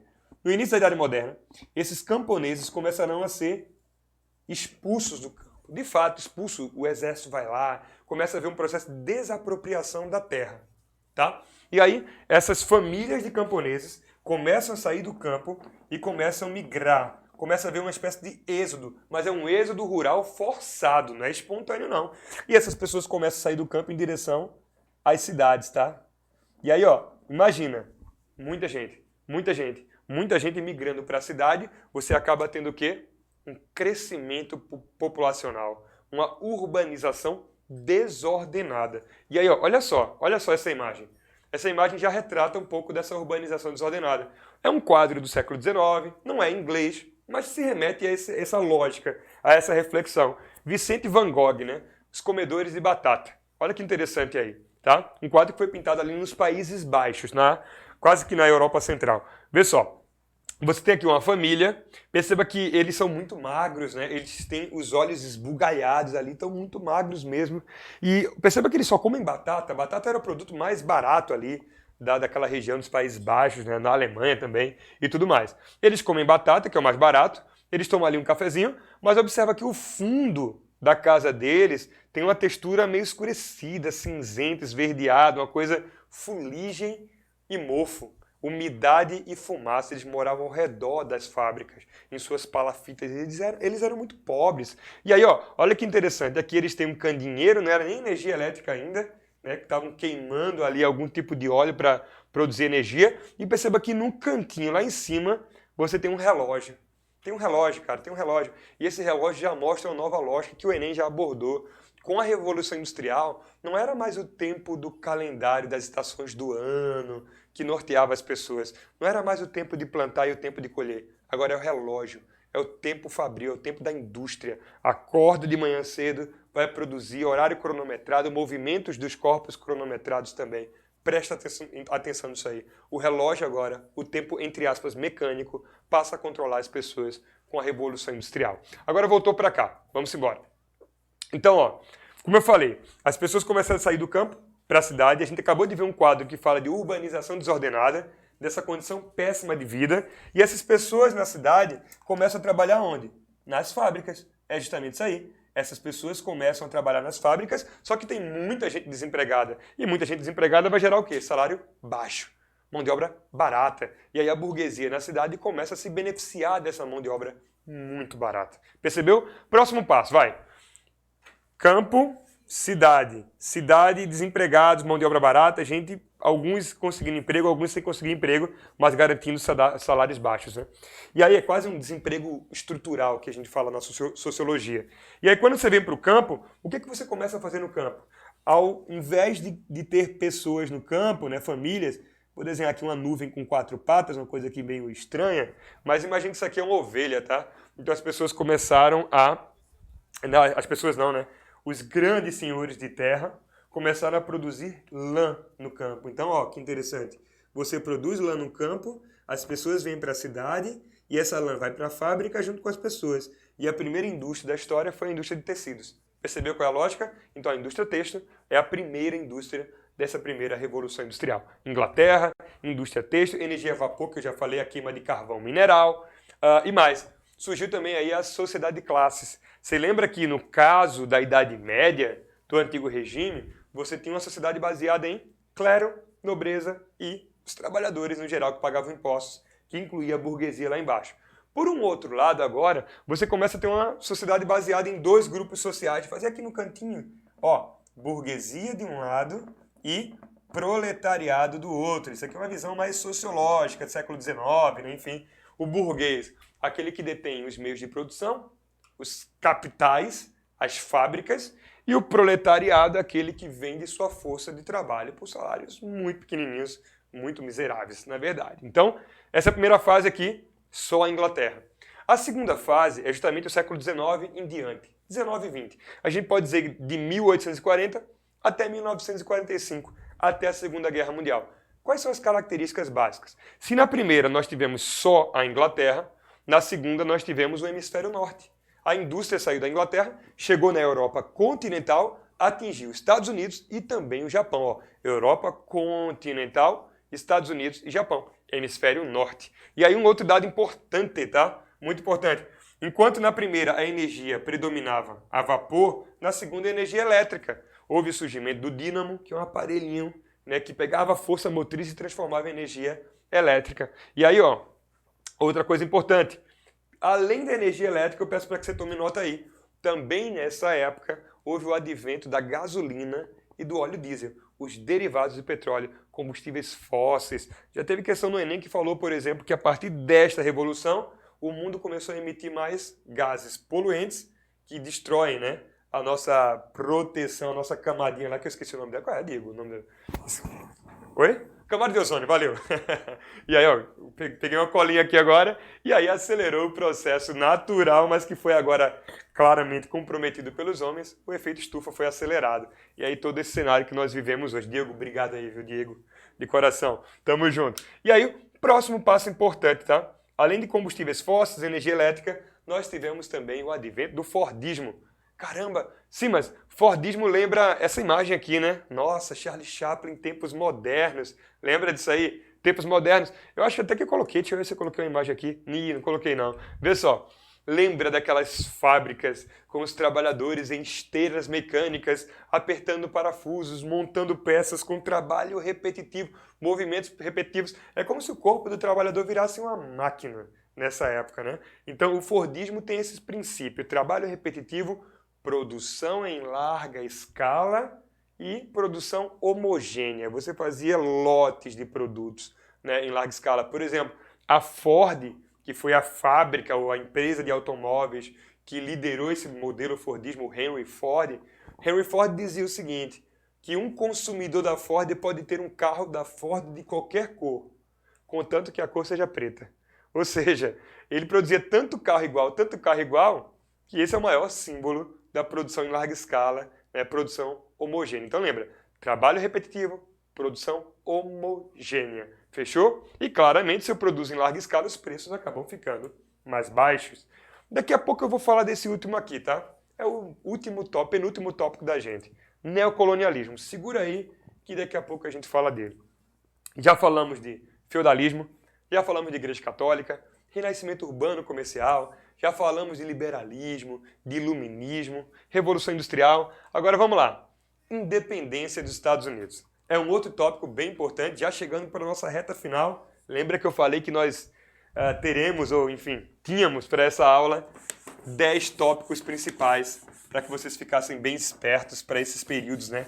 Idade média, idade moderna e idade contemporânea. Vamos embora. Deixa eu só apagar aqui novamente. Ô Diego, dá pra ver aqui tranquilo nesse quadro, né? Tá ficando manchado, mas tá de boa, né? Dá pra ver bem, né? Vamos embora.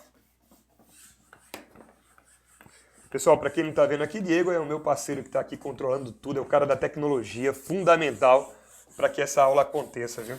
Todo esse lance que vocês estão vendo aí vem das mãos dele, aí tem um monte de máquina aqui atrás, aparelhos, a coisa mais chique do mundo, ele tá controlando tudo. Vamos embora. Valeu. Ó, e lembrando, tá? Eu tô aqui sem máscara, ele tá aqui com máscara, tá? No início a gente fez uma introdução, todo mundo mascarado, quem tava perto, distanciamento social e biossegurança, sobretudo. Terminou minha aula, coloca a máscara, bota álcool gel e a gente aperta a mão. Fechou. Ó, vamos lá. É bom lembrar também que na Idade Moderna, eu falei da burguesia para vocês, né? A burguesia surgiu no final da Idade Média, começou a liderar processos na Idade Moderna, entrou naquele esquema do absolutismo, no tripézinho, depois começou a defender uma série de ideias, direitos, monarquia parlamentarista, parlamento para controlar o rei, lembra disso aí? E agora a burguesia vai liderar revoluções. A primeira revolução foi a Revolução Industrial, é um processo econômico, mas também vai ter processos políticos. Então, coloca aí. Pessoal, a gente vai dizer que na Idade Moderna aconteceram as revoluções burguesas.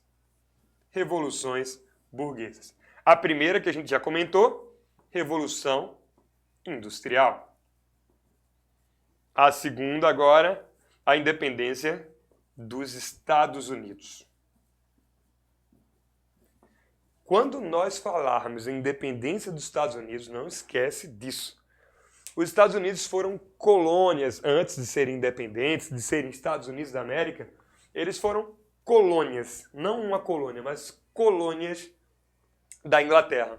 Era o que nós chamávamos de 13 colônias. Tá?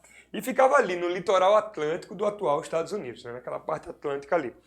Vamos pensar da Virgínia, Nova York, toda aquela extensão ali. Eram 13 colônias. E os colonos que foram para lá, eles eram imigrantes, né? Em geral, fugiram da Europa por diversos fatores. A Revolução Industrial gerou desemprego, eles fugiram, por exemplo. Havia perseguições religiosas, fugiram também. É bom lembrar que naquela época, no norte das 13 colônias, predominou inicialmente, tá? A presença de quem? Protestantes, né? De calvinistas, puritanos, protestantes. Ao sul, predominou o quê? A presença de católicos inicialmente. E se a gente pudesse pensar assim, ó, como é que foi essa divisão econômica? No norte, durante a colonização, predominou o comércio e a prestação de serviços. Vou botar abreviado aqui, ó. Comércio e serviço. E no sul, devido ao clima também, né? No sul predominou aquele modelo que a gente tão conhece no Nordeste brasileiro, o plantation, aquele modelo produtivo, né? Lembra do plantation? Agricultura de exportação, monocultura, latifúndio e escravidão. Também houve no sul dos Estados Unidos esse modelo. Se você observar ainda hoje, ó, a região que mais tem indústrias, norte. A região que ainda tem um agronegócio, mas já mecanizado, com muita tecnologia, sul. Ainda tem essa divisão bem parecida, né? Aí vamos pensar o seguinte, com o tempo, essas colônias começaram a ser povoadas por imigrantes que fugiam lá da Inglaterra, da Europa no geral, e aí no século XVIII rolaram alguns conflitos, né? Por exemplo, a Inglaterra, no século XVIII, começou a querer, por exemplo, estabelecer o pacto colonial. A Inglaterra começou a forçar os colonos, por exemplo, a pagarem impostos. Uma série de leis que eram chamadas de leis injustas. Coloca aí, ó. Leis injustas. Por exemplo, a Inglaterra exigiu que todo o açúcar consumido na colônia fosse de origem inglesa. Esses caras já compravam açúcar holandês, mais barato. Os caras se arretaram. A Inglaterra começou a exigir que eles só comprassem chá inglês. Eles compravam chá das Antilhas, da América Central. Eles também ficaram arretados. A Inglaterra começou a enviar mais exército para forçar os caras a pagarem impostos. Então, todo esse clima de tensão, essa obrigatoriedade de pagar impostos, de ter que dar satisfação à Inglaterra para um povo que durante quase 200 anos se desenvolveu sem tanta presença da metrópole inglesa, tudo isso gerou um grande clima de insatisfação. E aí, o que aconteceu? Em 1776, ó, pessoal, eu estou resumindo, tá? Isso aqui é uma revisão, tá? Em 1776, os colonos acabaram, enfim, empreendendo uma conferência, a segunda conferência da Filadélfia. E nessa segunda conferência da Filadélfia, eles acabaram assinando uma carta, a Declaração de Independência dos Estados Unidos. Cara, isso aqui, independência, isso aqui acabou abalando a história. Por quê? Deixa eu explicar por que isso aqui é tão importante. Não é só porque os caras são a primeira potência do mundo hoje não, tá? É porque é o seguinte, essa foi a primeira independência naquela época entre as colônias da América. Foi a primeira colônia a ficar independente. E é claro que isto que aconteceu no norte acabaria influenciando o que aconteceria no centro e no sul. As colônias, nos próximos 50, 60 anos, na América Central e na América do Sul também começaram a lutar por independência. E muitas seguiram um modelo político dos Estados Unidos, né? Por exemplo, a Declaração de Independência dizia que aqui nos Estados Unidos da América todos os homens terão direito a buscar a liberdade e buscar a felicidade. Direito de buscar, não quer dizer que está garantido que você tenha, que você alcance. É o direito pela busca. E olha que interessante, eles garantiram a liberdade, mas mantiveram a escravidão. Isso é uma contradição gigantesca, né? Por exemplo, o direito à felicidade nem se fala, né? Porque é um direito muito subjetivo, mas que o Estado garantia, né? Naquele princípio. Manteve a escravidão, as mulheres não podiam votar, os índios foram massacrados no pós-independência, porque os Estados Unidos ainda se expandiu, aquela famosa marcha para o oeste. Mas o fato é que, a despeito, apesar desses traços, né, contrários e contraditórios, melhor dizendo, esse modelo aqui acabou fundando uma tendência na América, que é a tendência de repúblicas, Porque depois, com a Constituição dos Estados Unidos, os Estados Unidos virou uma república que tem presidente presidencialista. Olha o que nós somos no Brasil hoje. Uma república presidencialista, mas existem eleições, ou seja, um sistema representativo, que significa que as pessoas votam nos seus candidatos para que eles os representem, ou lhes representem, melhor dizendo. E mais, os Estados Unidos se tornou uma república com 3 poderes. Olha que legal. Nós temos república, nós temos presidencialismo, nós temos um sistema representativo e nós temos um sistema de 3 poderes que lembra Montesquieu. Ou seja, foi um movimento que abalou a história colonial, que colocou ali a primeira pedra para derrubar o sistema colonial, né? E mais, que gerou uma tendência que todos nós seguimos hoje. Trouxe o iluminismo e o liberalismo para a sua Constituição e influenciou todos nós. Isso é inquestionável, tá? Indiscutível, aliás. Então, inquestionável não, é questionável, mas é indiscutível, como uma metáfora, né? Então, preste atenção, foi muito importante essa independência. E aí, esse movimento nos Estados Unidos, liderado pela burguesia, ele foi sucedido por um outro movimento. Deixa eu dar só mais um dado, tá? Desculpa aí, só mais um dado. Toma nota aí. Quando você pensar em Brasil, a independência dos Estados Unidos acabou influenciando diretamente a Inconfidência Mineira. Coloque aí, a Inconfidência Mineira, aqui em Minas Gerais, foi um movimento inspirado pela independência dos Estados Unidos. Um movimento elitista e tudo mais. Vamos lá. Próximo passo, estamos chegando na reta final, hein? Revolução Francesa. A Revolução Francesa foi importante demais. Está nesse tripézinho, ó, industrial, Estados Unidos e França. A Revolução Francesa, ela aconteceu num país que era o berço de quê? Do absolutismo. Você está ligado aí? A França foi o principal modelo na Idade Moderna do antigo regime. Vamos entender, de maneira aqui bem também revisada, né? O que foi, qual é o significado dessa Revolução Francesa? Vamos lá. Deixa eu apagar aqui também.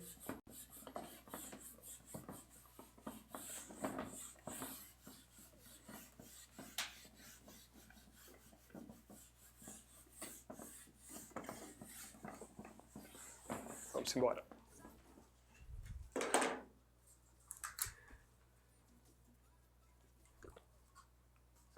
Vamos lá. A Revolução Francesa, que é o terceiro movimento, a terceira Revolução Burguesa, ela aconteceu no finalzinho do século XVIII, 1789, importante dizer isso aqui. E aí um detalhe, vamos botar um contexto aqui, tá? Contexto básico dela. Ela aconteceu numa França que era estamental, ou seja, tinha 3 estados. Lembra, estado não é unidade federativa que a gente tem hoje, não. Pernambuco, Bahia. 3 estados aqui são os 3 estamentos da sociedade. Clero, nobreza e o terceiro estado, que era o laboratório, o resto, entre aspas, né?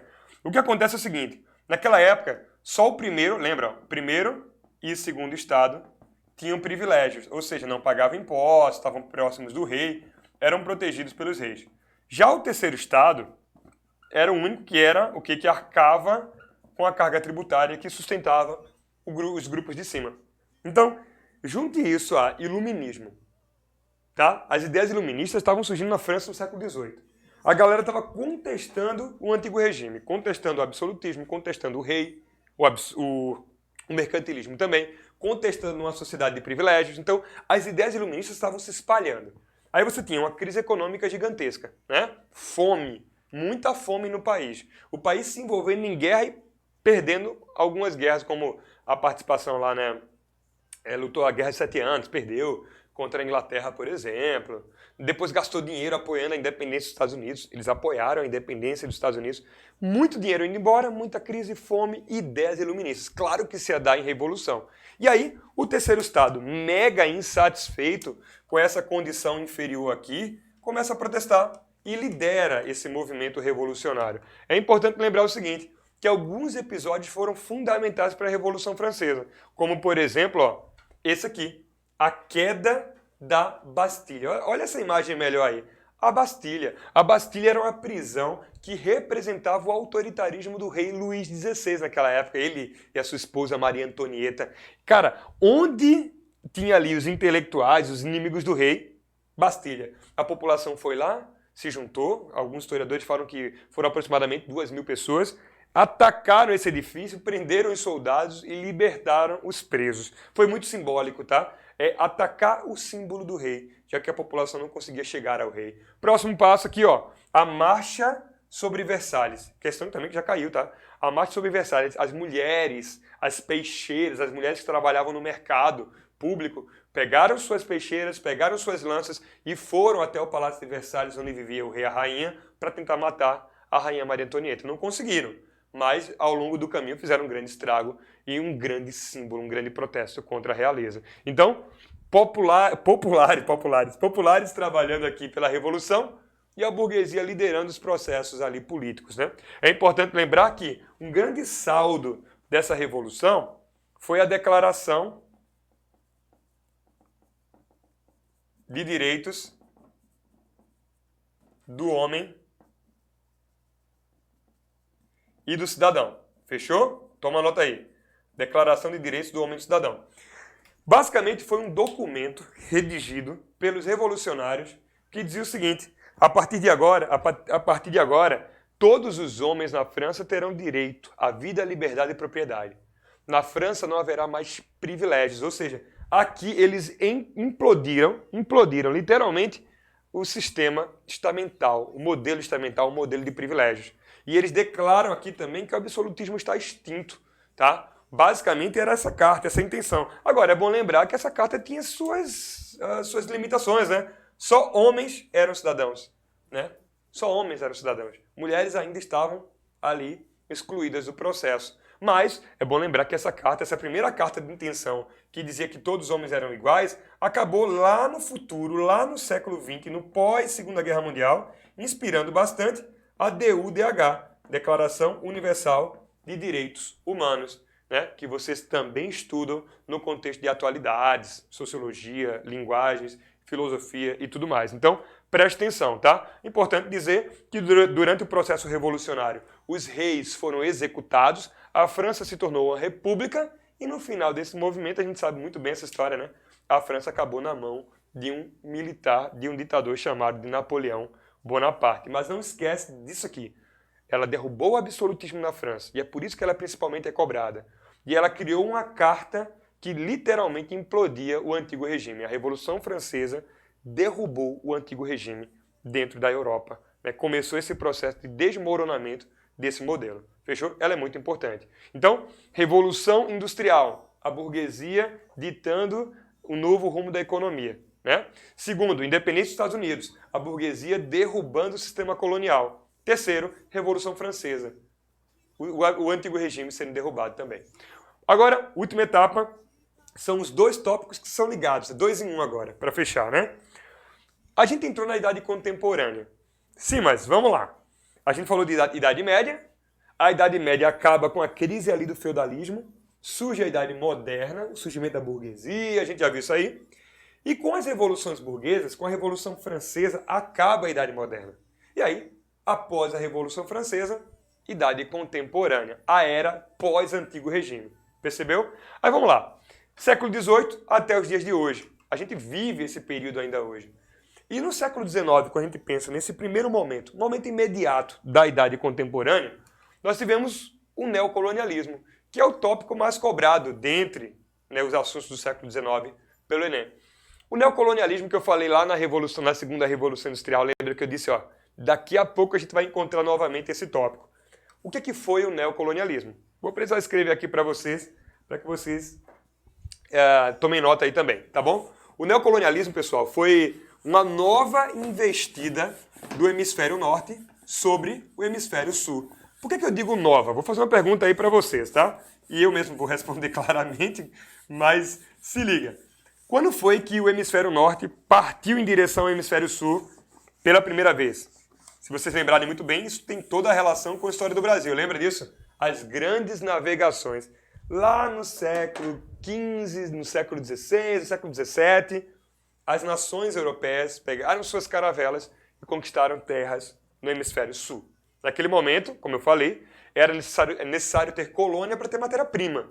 Era a lógica do mercantilismo. Lembra disso aí? Catequizar também os infiéis, fazer a expansão da Igreja Católica e tudo mais. Agora, a lógica é outra. No século XIX, durante a Idade Contemporânea,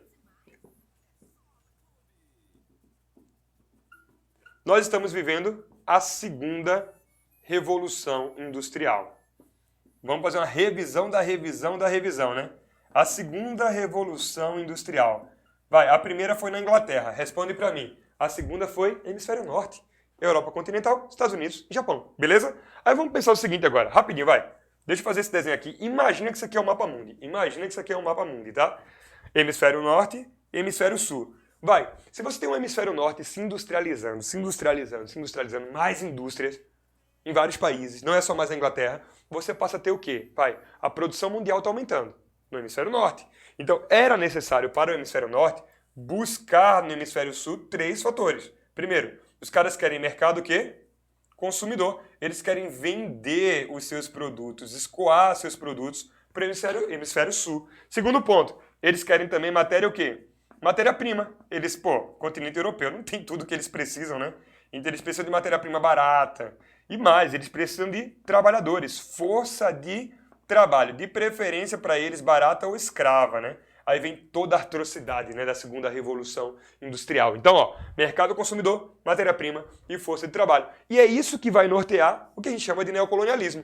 O Hemisfério Norte, no século XIX, começa a buscar no Hemisfério Sul esses 3 fatores e, para buscar esses 3 fatores, começa o quê? A criar novas colônias no Hemisfério Sul. Começa a tomar novos territórios no Hemisfério Sul, tá? E aí é importante dizer o seguinte: esse episódio, ele não se fez apenas por fatores econômicos, tá? Ele se fez por fatores intelectuais, culturais também, né? Intelectuais entre aspas.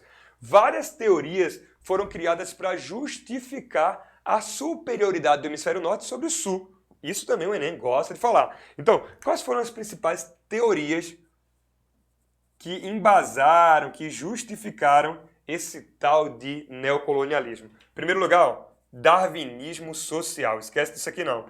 A tese de que...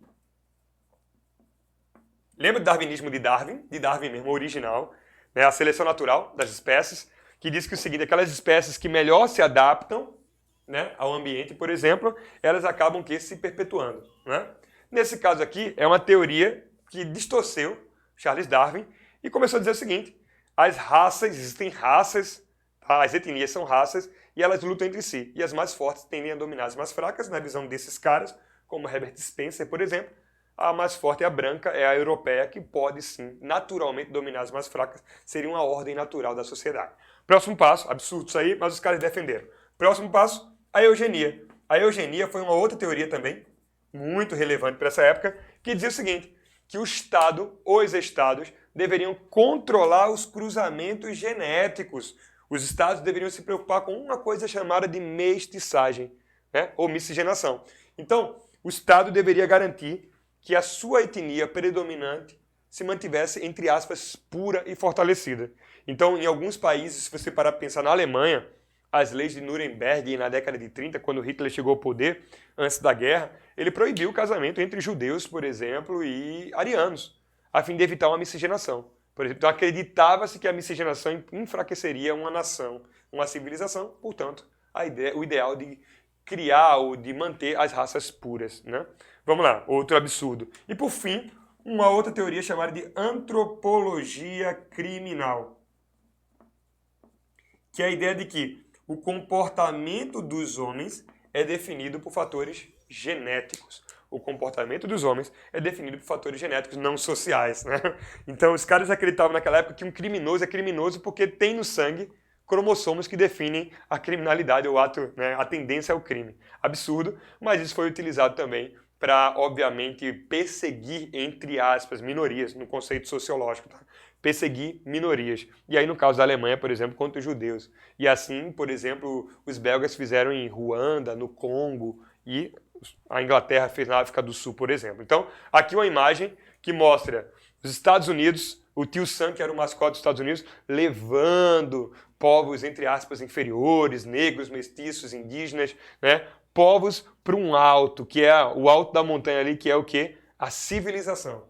É como se esses países do hemisfério norte melhorassem os países do hemisfério sul. Eu chego lá, eu mato a tua tribo, mas é pelo seu bem. Tá percebendo? É absurdo, é bizarro, mas perceba que a ciência foi utilizada para justificar atrocidades. né? A razão instrumental foi utilizada para justificar atrocidades. Do outro lado ali, a Inglaterra levando os asiáticos também para a civilização, porque a Inglaterra estava colonizando boa parte da Ásia.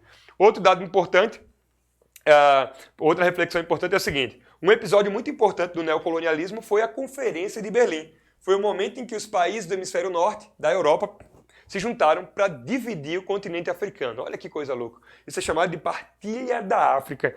Olha interessante. Esse mapa do lado direito, olha essas fronteiras aí. Essas fronteiras são o que nós chamamos de fronteiras étnicas.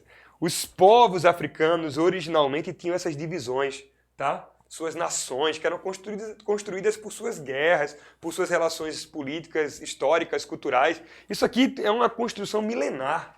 E aí os europeus chegaram, colocaram o mapa da África numa mesa e começaram a dividir, ignorando as tradições, a política local, as nações, as tribos e tudo mais. E criou esses mapas aqui, ó, que são formados por fronteiras artificiais, esse outro gráfico. Fronteira artificial é uma fronteira que negligencia a história, a cultura, os hábitos dos povos. E é óbvio que a fronteira artificial tem um objetivo também, que é garantir que os povos lutem entre si. Se você coloca povos distintos no mesmo território, eles vão conflitar. E aí, consequentemente, quanto mais eles lutam entre si, mais enfraquecidos estão diante do colonizador europeu. Então, você percebe que até hoje você tem muitas guerras civis, principalmente na região centro-africana, por território, por poder, por não reconhecer o governo local, né? Um exemplo recente foi o próprio em Ruanda, né? Em Ruanda houve uma guerra que matou 2 milhões de pessoas em menos de um ano, entre Hutus e Tutsis. Assistam o filme Hotel Ruanda, por exemplo, que fala desse episódio. Então, tá aqui. As novas fronteiras da África, geralmente também retilíneas, né? São fronteiras artificiais que acabaram provocando muitas guerras e que, na verdade, dividiram a África entre as nações europeias, desrespeitando as nações que já existiam. Bom, por fim, último tópico, eu já vou me despedindo de vocês. Valeu, essa jornada foi muito legal, hein? Foi muito legal, foi bom. 10 temas aí, 1 hora e 20 e poucos minutos, tá tudo tranquilo. E eu espero que você tenha conseguido acompanhar tudo, tá? Vai e volta quantas vezes forem necessárias. Tamo junto. Se a gente teve, no século XIX, uma grande característica que foi o neocolonialismo, entre o século XIX e XX, nós tivemos no século XX a descolonização. Esse é um outro tópico muito importante. A descolonização, o processo de independência dessas colônias. A descolonização da África e da Ásia, ela teve alguns episódios muito relevantes. Por exemplo, na África do Sul, a luta dos sul-africanos contra, né, a Inglaterra. Eles conseguiram a independência da década de 60, mas depois continuaram lutando contra o sistema de segregação, né, de supremacismo branco, né? O apartheid. Então aí você tem alguns episódios aqui, o massacre de Soweto, por exemplo. Em 1976, crianças, idosos, famílias foram marchar sobre Soweto. Soweto, para quem não está ligado, era um gueto, um bantustão, era um bairro só de negros, né? Formado por pessoas negras, pretas, e essas pessoas foram às ruas para protestar contra o racismo, contra a segregação racial. E aí, o que acontece? O exército da África do Sul, a África do Sul já é independente, mas ainda governada pelos descendentes dos ingleses brancos, eles começaram a metralhar essa população. Uma população que estava ali protestando de maneira pacífica. E aí, esse massacre, essa imagem aqui mostra uma criança morta, tá fuzilada. Você tem ideia do que foi o apartheid. E aqui, por exemplo, um grande líder do movimento contra o racismo, contra a segregação, Nelson Mandela. Curiosidade, o apartheid só acabou, veja, a África do Sul ficou independente na década de 60, mas a grande herança da Inglaterra, o apartheid, continuou até 94.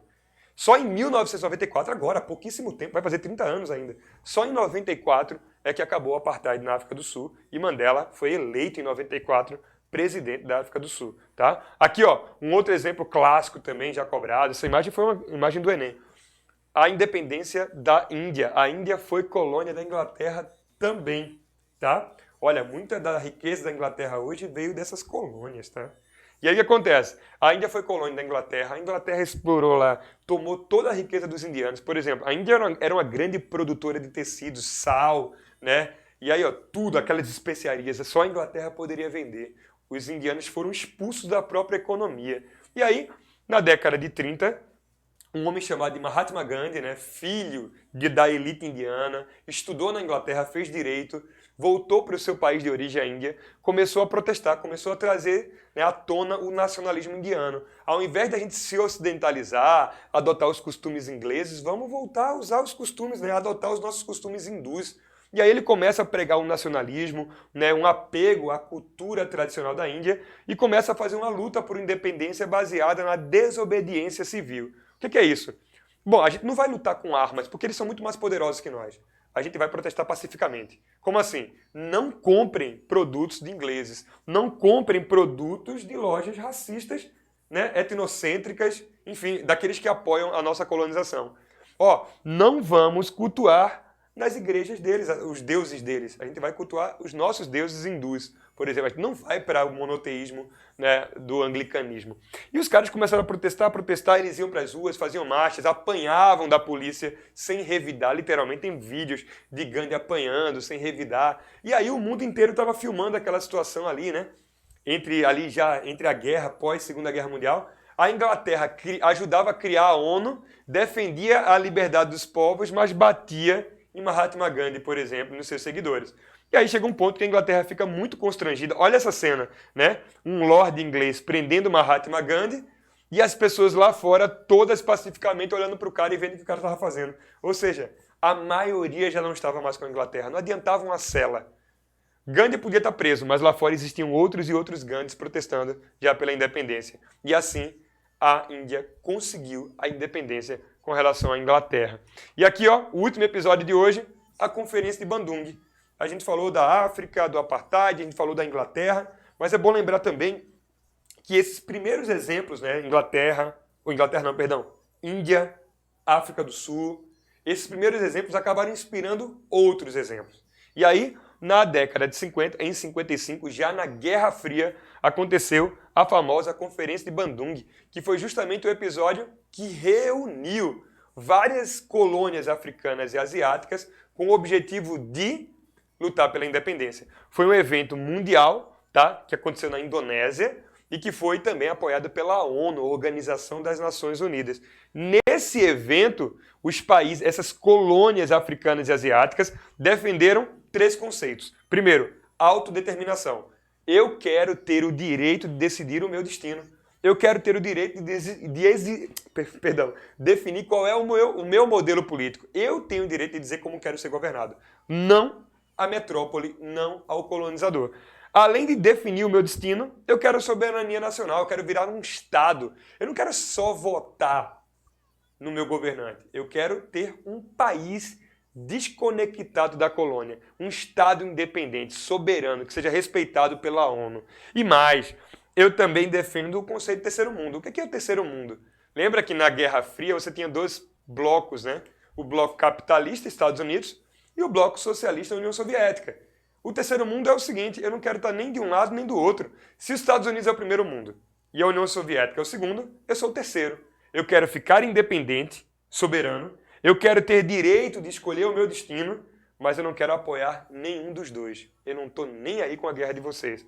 A guerra de vocês veio antes de mim. Eu só quero independência e neutralidade. Então, terceiro mundismo, coloque aí, é equivalente a neutralidade na Guerra Fria. E a Conferência de Bandung acabou empurrando mais quase 20 nações novas que surgiram, apoiadas pela ONU nesse contexto. Beleza? Então, não esquece, África do Sul, Índia e Bandung. Autodeterminação, soberania e terceiro mundismo, princípios fundamentais para entender a descolonização. Bom, meus queridos, é isso. Jornada longa e eu espero que vocês tenham aproveitado da melhor maneira. Agradeço demais a atenção, tá? Imagino que você voltou várias vezes aí, tomou nota. Não esquece agora, pega a fichinha, faz as 30 questões, gabaritos comentados e conta sempre comigo. Mais uma vez, muito obrigado pelo convite, né? E obrigado pela tua atenção. Espero que ajude bastante. Qualquer dúvida, é só falar. Forte abraço, muita positividade e sucesso. E continua aí, viu? Nessa busca por vencer na vida, por alcançar os seus sonhos através da educação. Esse é o caminho mais sublime. Estamos juntos. Um forte abraço. A força do pernambucano está no seu povo. Isso é o que move a Copergás, uma das maiores distribuidoras de gás natural do Brasil. A primeira com certificação em qualidade, meio ambiente e segurança. Da capital ao interior, a Copergás está presente na vida de cada um. Na indústria, no comércio, nas residências de milhares de pernambucanos. Tudo isso de forma sustentável e com responsabilidade, distribuindo energia limpa. Comodidade que motiva o estado de Pernambuco a crescer mais. Copergás, Governo de Pernambuco. Eu sei que você vê milhares de marcas todos os dias por aí, mas me conta uma coisa. Você já olhou para sua marca pessoal e ficou perdido? Fica de boas. Saiba tudo sobre personal branding e entenda que impressão as pessoas têm de você, como você pode se posicionar e de que forma construir a sua marca pessoal vai mudar o seu futuro. Acesse agora o nosso material sobre personal branding e arrase. Sebrae Pernambuco. Apoio para quem quer empreender e desenvolver negócios de forma sustentável. A gente sabe que não tá fácil pra ninguém, mas ao invés de desistir, que tal reagir? A Uninasal vai te dar aquela força pra seguir em frente. Faça o vestibular e ganhe de cara um descontão de até 60% no seu curso. E as mensalidades ficam congeladas até você se formar. Não vai sofrer alteração, nem pela inflação, sem surpresas e sem pegadinhas. Em tempos de incertezas, conte com quem está sempre ao seu lado. Uninasal, nada vai parar você.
Você não está sozinho.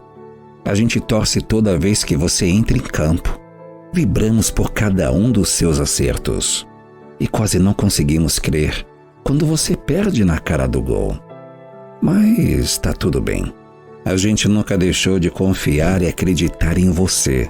Sabemos o seu potencial, dos seus esforços, do seu talento. Nenhum treino nunca será em vão. Nós temos a certeza. Vamos te ver sendo um campeão. E quando esse dia chegar, pode apostar. Nós iremos à loucura, junto com você. Como você merece. Esportes da Sorte. Apostando na educação. Acreditando em você. Você conhece a Fiker? Quer conhecer a melhor faculdade privada de Recife? Oferecemos 14 cursos de graduação com infraestrutura de ponta, professores, mestres e doutores e experiências inovadoras de aprendizagem. E o melhor de tudo, com mensalidades que cabem no seu bolso. Garanta 100% de desconto na Fiker com a sua nota do Enem. Quanto mais alta a sua nota do exame, maior será a sua bolsa. Aproveite nossos programas de acessibilidade financeira. É agora! Viva a experiência Fiker!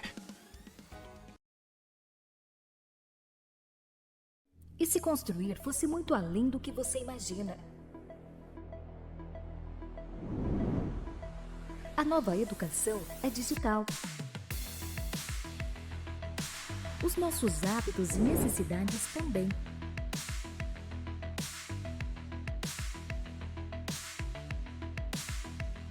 Aplicativos, ilustrações, jogos. Você pode ter esse grande talento. A tecnologia é o agora, é o futuro. GDS Tech, desenvolvendo jogos e aplicações comerciais. Platão disse: tente mover o mundo, e o primeiro passo será mover a si mesmo. Interrompemos a programação para avisar. Você não está vendo esse vídeo à toa. Não é uma videoaula. Talvez Platão tenha razão. Você precisa se mover. Olhe ao seu redor. Tudo está em movimento, o tempo todo. Nós escolhemos inspirar, comunicar, mover sonhos, conquistar espaços, ampliar ideias. Nosso movimento é a transformação.